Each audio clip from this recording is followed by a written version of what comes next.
بسم اللہ الرحمن الرحیم۔ السلام علیکم۔ انتہائی عزیز طلباء، آج کا ہمارا عنوان ہے خلاصہ۔ نثری سبق محنت پسند خردمند کا خلاصہ۔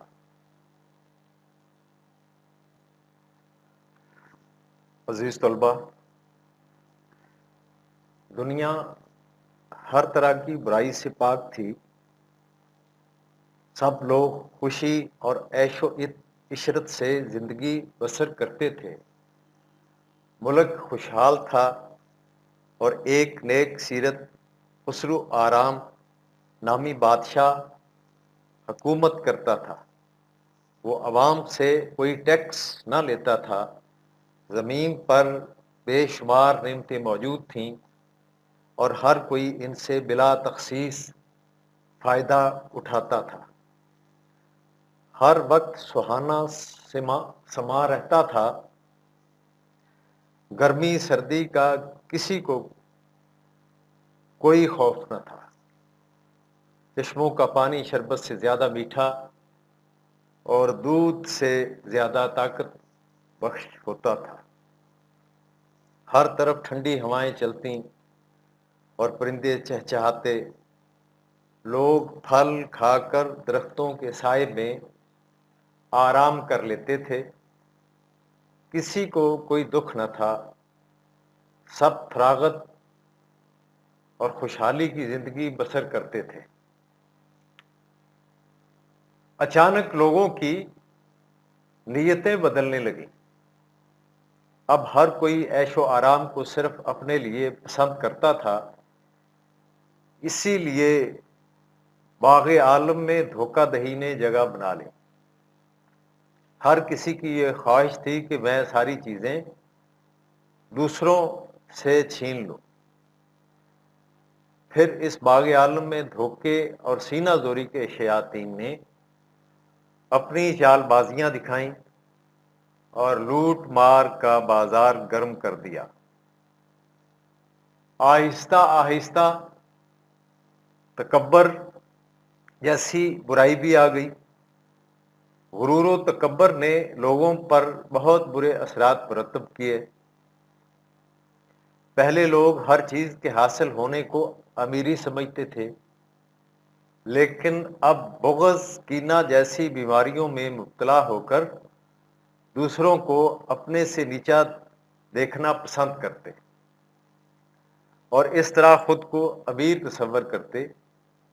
ایسے میں غربت اور ضرورت نے اپنے قدم جمائے۔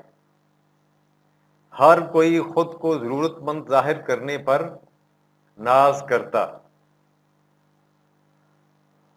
لوگوں کو ان کی بدنیتی کی وجہ سے بہت سی مشکلات نے گھیر لیا۔ اب سال میں 4 موسم آئے۔ زمین بنجر ہو گئی۔ ہر طرف خشک سالی اور قحط کا راج نظر آیا۔ بیماریاں پھوٹ پڑیں اور سب لوگ پشیمانی کا شکار ہو گئے۔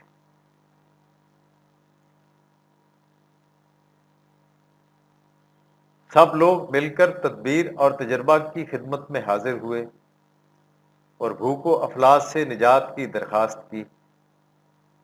پہلے وہ ان سے ناراض ہوئے، پھر ان کی ناشکری کا احساس دلاتے ہوئے احتیاج و افلاس کے بیٹے خردمند کا پتہ بتایا، جو ان گنت اوصاف کا حامل تھا۔ سب مل کر اس کے پاس گئے۔ اس کے چہرے پر مشقت کے آثار تھے۔ ایک ہاتھ میں کھیتی باڑی کا سامان اور دوسرے میں معماری کے اوزار تھے۔ اس کو لوگوں نے ساری کہانی سنائی اور مدد کے لیے کہا۔